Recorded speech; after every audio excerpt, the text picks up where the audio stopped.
여러분 안녕하십니까? 경북 동해안 전역에 건조특보가 내려진 가운데 오늘에 이어서 내일도 대체로 맑은 날씨를 보이겠습니다. 내일 아침 최저기온은 3도에서 6도에 머물겠지만 낮 최고 기온은 13도에서 19도의 분포로 포근하겠습니다.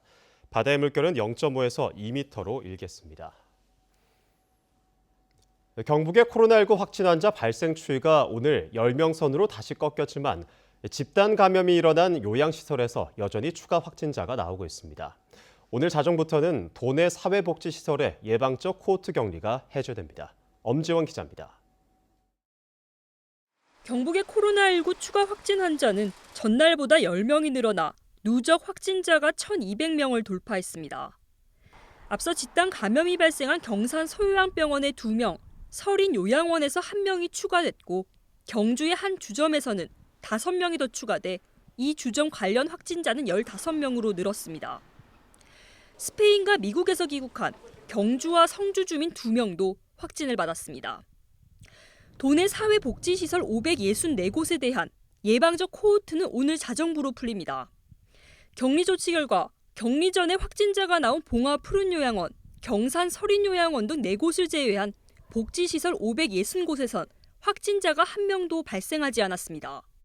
4분의 1 검체를 했는데 다행히도 1명도 양성이 없어서 코호트 격리가 매우 성공했다고 생각을 합니다.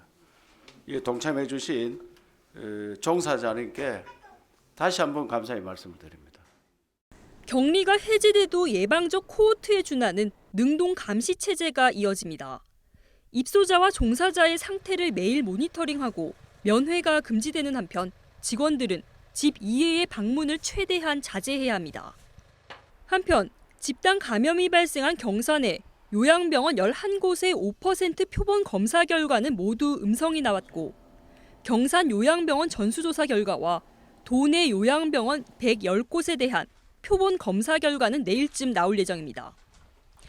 정부가 다음 달 5일까지 2주간을 고강도 사회적 거리두기 총력 주간으로 선포한 가운데 경상북도는 코로나 대응 공무원을 제외한 나머지 직원에 대해 내일부터 최대 4일까지 재택근무를 실시하겠다고 밝혔습니다. MBC 뉴스 엄지연입니다. 경주에선 오늘까지 코로나19 확진 환자 5명이 추가로 발생해 모두 36명으로 늘었습니다. 확진 판정을 받은 4명은 경주 식당을 운영하는 19번 확진 환자와 관련이 있는 것으로 추정되고 22살 남성은 유럽 여행을 다녀오면서 항공기 내 확진자로부터 감염된 것으로 추정됩니다. 경주시는 확진 환자에 대한 동선을 정확히 파악해 시설 등을 방역 후 폐쇄 조치했고 다음 달 4일까지 2주간 고강도 사회적 거리두기를 실시한다며 최대한 집안에서 머무를 것을 당부했습니다. 포항 해병대 장병 헌혈을 담당한 간호사가 코로나19 확진 판정을 받아 접촉한 장병 90여 명이 격리됐습니다. 대한적십자사 대구경북혈액원은 지난 18일과 19일 포항 해병부대에서 단체 체열을 담당한 간호사 1명이 어제 확진 판정을 받아 함께 근무한 직원 39명을 검사하고 있다고 밝혔습니다. 이에 따라 해병부대는 헌혈에 참여해 간호사와 1차 접촉한 장병 90여 명을 별도 시설에 격리하고 2차 접촉자를 확인하는 한편 부대원 영내 이동을 통제하고 있습니다.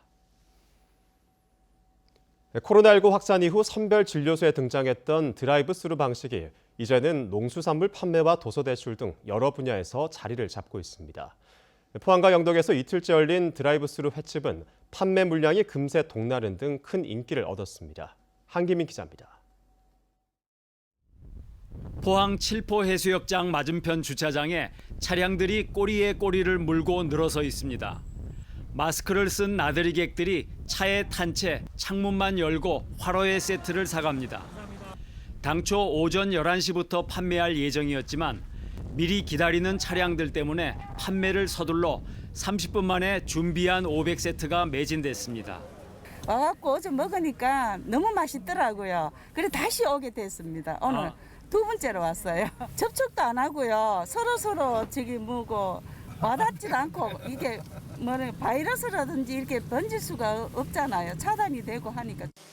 일주일 전 포항 구룡포 해수욕장 등에서 시작된 드라이브스루 횟집이 인기를 얻자 영덕군도 강구면 3사 해상공원에서 같은 방식으로 농수산물을 판매해 큰 호응을 얻었습니다. 코로나19로 대면 접촉을 꺼리는 사회 분위기가 확산되면서 드라이브 스루 방식은 이제 우리 생활 곳곳에 자리 잡고 있습니다. 일부 공공도서관들도 사전에 신청을 받은 뒤 드라이브 스루 방식으로 도서를 대출해주고 있습니다. 포항시 포은중앙도서관은 시민들의 호응이 커지자 이를 확대하기로 했습니다. 직장인을 위해서도 퇴근 후 대출할 수 있는 그런 시간을 우리들이 일주일에 한 번씩 갖도록 그렇게 하도록 하겠습니다. 포항시와 영덕군은 바닷가를 찾는 봄나들이객들이 조금씩 늘어남에 따라 오는 주말과 휴일에도 구룡포와 칠포, 3사 해상공원에서 드라이브 스루 횟집을 계속 운영할 예정입니다. MBC 뉴스 한기민입니다. 정부가 소상공인과 취약계층 지원에 재난 관련 기금을 적극 활용하라고 지시함에 따라 경상북도가 추가로 사용할 수 있는 예산 규모를 발표했습니다. 남아있는 재난관리기금은 360억 원으로 이 가운데 태풍 등 자연재해 대비기금을 제외한 가용 금액은 218억 원입니다. 재해구호기금은 전체 555억 원 가운데 이번 코로나 사태로 314억 원을 사용해 241억 원이 남아 있습니다. 도는 이 예산을 소상공인과 취약계층 구제에 적극 활용할 계획입니다.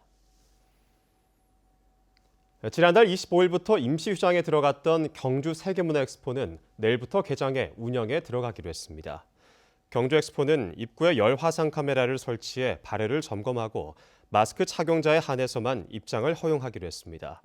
또 관람객이 자주 만지는 문 손잡이는 1시간마다 소독하고 300석인 3D 애니메이션 영상관은 30명만 수용해 상영하기로 했습니다. 한편 국립경주박물관은 휴관을 다음 달 5일까지 연장하기로 했습니다. 더불어민주당의 영주, 영양, 봉화, 울진 경선 결과 황재선 변호사가 송성일 후보를 누르고 공천을 확정지었습니다. 이로써 더불어민주당은 경북 선거구 13곳에 모두 공천을 마무리했습니다. 환경부는 코로나19로 인한 국민 부담을 덜어주기 위해 경유자동차 소유자에게 부과되는 환경개선 부담금의 납부 기한을 3개월 연장한다고 밝혔습니다. 이에 따라 기존 3월 31일이었던 올 상반기 납부 기한은 6월 30일로 연장되며 납부 대상자는 금융기관을 방문하지 않고도 지방자치단체 이택스나 인터넷 지로 등을 통해 온라인으로 납부할 수 있습니다. 구체적인 내용은 자동차를 등록한 지자체의 환경 담당 부서로 문의하면 됩니다. 고용노동부가 코로나19로 어려움을 겪고 있는 직업훈련기관과 훈련생을 위한 지원 방안을 마련했다고 밝혔습니다. 이에 따라 훈련생들에게 훈련비 선지급을 확대합니다.